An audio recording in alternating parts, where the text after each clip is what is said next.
The main reason why I don't really vibe with this whole Cody, Pat McAfee, Randy thing is now a lot of the attention is on Pat McAfee and not Cody versus Randy.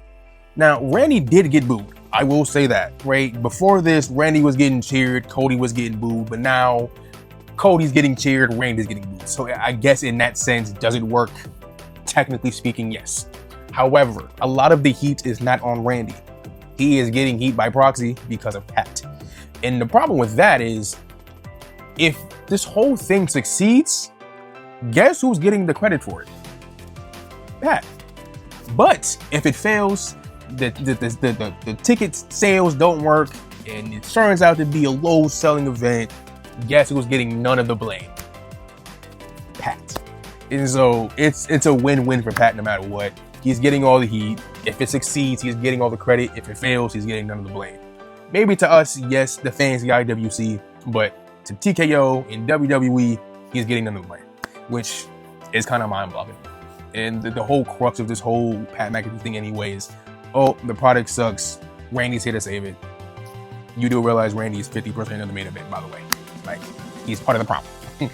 But let's talk about the best feud on SmackDown, Drew versus Fatu. Phenomenal. 10 out of 10. They going crazy. The best feud on SmackDown. Now, granted, not a very high bar to pass. The bar is in the gutter. All right, it's not a very high bar, but they are past it. I will give them credit for that. I cannot wait for that unsanctioned match on WrestleMania. That's going to be a banger. Speaking of bangers, Kit Wilson versus Danhausen. Hey, this man shot pyro up Kit Wilson's gooch.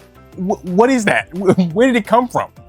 like hello? But phenomenal moment, phenomenal segment.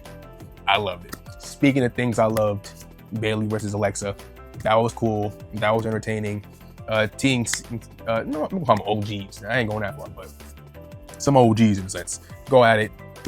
Cool match. Enjoyed it. Alexa made a nice little nod to the Becky Stompers. Shout out to the Becky Stompers.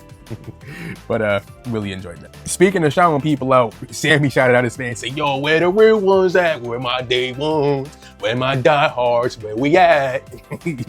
Straight boos. Nobody cheering for this man except for one little kid in the front row. Everybody else straight booing. It was hilarious. Trick comes out talking his talk. Yachty talking his talk. You do need to put some bass in your voice though, Yachty. You know what I mean? You're looking a little rough out there. You know what I mean? But overall, solid segment. Led to a match versus Matt Cardona. Lil Yachty got backed up. He got haluva kicked. Hey fam, welcome to the business. Welcome to the league, big dog. Welcome to the league. But it does suck that the Melo won't be fighting at WrestleMania. And that does suck.